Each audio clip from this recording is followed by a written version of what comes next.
Studies in Pessimism by Arthur Schopenhauer. Chapter 4.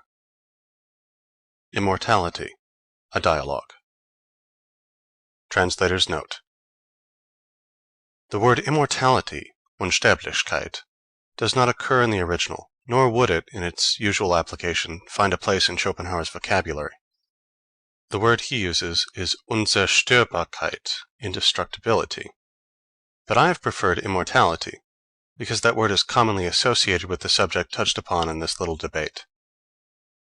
If any critic doubts the wisdom of this preference, let me ask him to try his hand at a short, concise, and at the same time popularly intelligible rendering of the German original, which runs thus: Zur Lehre von der Unzerstörbarkeit unseres wahren Wesens durch den Tod, meine dialogische Schlussbelustigung. End footnote. Dramatis Personae, Thrasymachus, and Philalethes. Thrasymachus. Tell me now, in one word, what shall I be after my death? And mind you, be clear and precise. Philalethes. All and nothing. Thrasymachus. I thought so. I gave you a problem and you solve it by a contradiction. That's a very stale trick. Philalethes. Yes, but you raise transcendental questions, and you expect me to answer them in language that is only made for immanent knowledge. It's no wonder that a contradiction ensues. Thrasymachus. What do you mean by transcendental questions and immanent knowledge? I've heard these expressions before, of course. They're not new to me. The professor was fond of using them, but only as predicates of the deity, and he never talked of anything else, which was all quite right and proper. He argued thus: if the deity was in the world itself, he was immanent. If he was somewhere outside it, he was transcendent. Nothing could be clearer and more obvious. You knew where you were. But this Kantian rigmarole won't do any more. It's antiquated and no longer applicable to modern ideas. Why, we've had a whole row of eminent men in the metropolis of German learning. Philalethes. German humbug, he means. Thrasymachus. The mighty Schleiermacher, for instance, and that gigantic intellect Hegel. And at this time of day we've abandoned that nonsense. I should rather say, we're so far beyond it that we can't put up with it any more. What's the use of it, then? What does it all mean? Philalethes.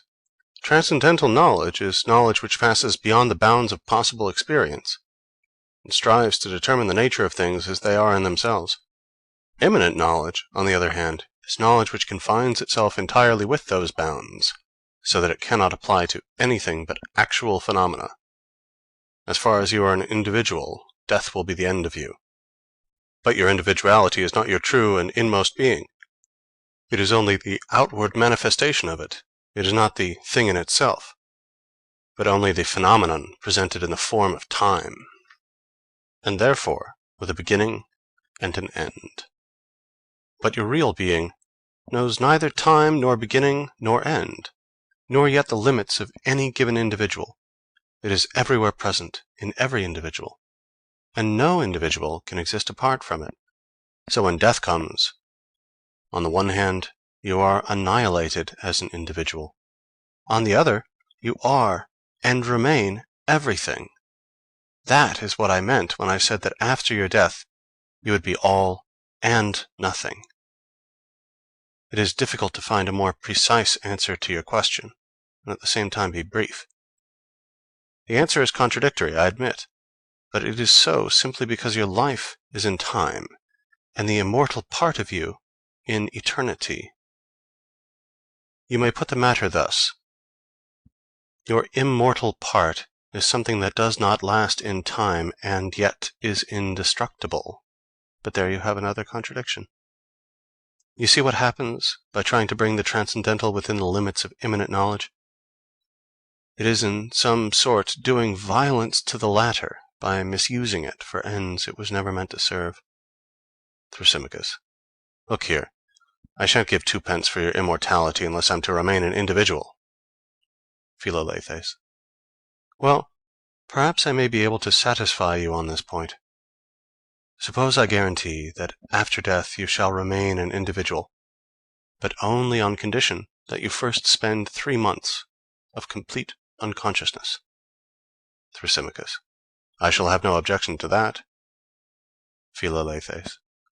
But remember, if people are completely unconscious, they take no account of time. So when you are dead, it's all the same to you whether 3 months pass in the world of consciousness, or 10,000 years. In the one case as in the other, it is simply a matter of believing what is told you when you awake. So far, then, you can afford to be indifferent whether it is 3 months or 10,000 years that pass before you recover your individuality. Thrasymachus. Yes, if it comes to that, I suppose you're right. Philalethes. And if, by chance, after those 10,000 years have gone by, no one ever thinks of awakening you, I fancy it would be no great misfortune. You would have become quite accustomed to non-existence after so long a spell of it, following upon such a very few years of life. At any rate, you may be sure you would be perfectly ignorant of the whole thing. Further, if you knew that the mysterious power which keeps you in your present state of life had never once ceased, in those 10,000 years, to bring forth other phenomena like yourself, and to endow them with life, it would fully console you. Thrasymachus. Indeed. So you think you're quietly going to do me out of my individuality with all this fine talk? But I'm up to your tricks. I tell you, I won't exist unless I can have my individuality. I'm not going to be put off with mysterious powers and what you call phenomena. I can't do without my individuality, and I won't give it up. Philalethes. You mean, I suppose, that your individuality is such a delightful thing, so splendid, so perfect, and beyond compare, that you can't imagine anything better? Aren't you ready to exchange your present state for one which, if we can judge by what is told us, may possibly be superior and more endurable? Thrasymachus. Don't you see that my individuality, be it what it may, is my very self? To me it is the most important thing in the world. For God is God, and I am I. I want to exist. I. That's the main thing. I don't care about an existence which has to be proved to be mine before I can believe it. Philalethes. Think what you're doing when you say, I want to exist. It is not you alone that says this. Everything says it. Absolutely everything that has the faintest trace of consciousness. It follows, then, that this desire of yours is just the part of you that is not individual, the part that is common to all things without distinction.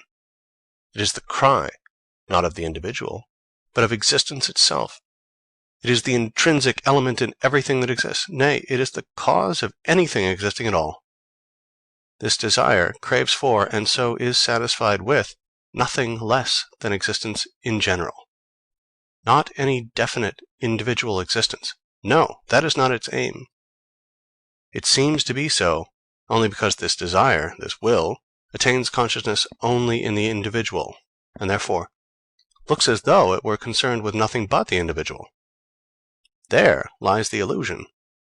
An illusion, it is true, in which the individual is held fast, but if he reflects, he can break the fetters and set himself free. It is only indirectly, I say, that the individual has this violent craving for existence. It is the will to live, which is the real and direct aspirant, alike and identical in all things. Since, then, existence is the free work, nay, the mere reflection of the will, where existence is, there too must be will. And for the moment, the will finds its satisfaction in existence itself, so far, I mean, as that which never rests but presses forward eternally can ever find any satisfaction at all. The will is careless of the individual.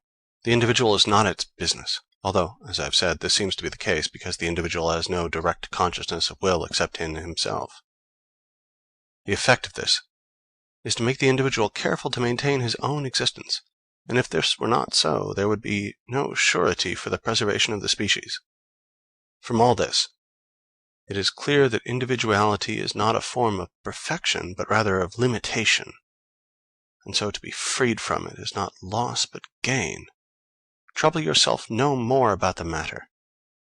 Once thoroughly recognize what you are, what your existence really is, namely, a universal will to live, and the whole question will seem to you childish and most ridiculous. Thrasymachos. You're childish yourself, and most ridiculous, like all philosophers. And if a man of my age lets himself in for a quarter of an hour's talk with such fools, it is only because it amuses me and passes the time. I've more important business to attend to, so goodbye.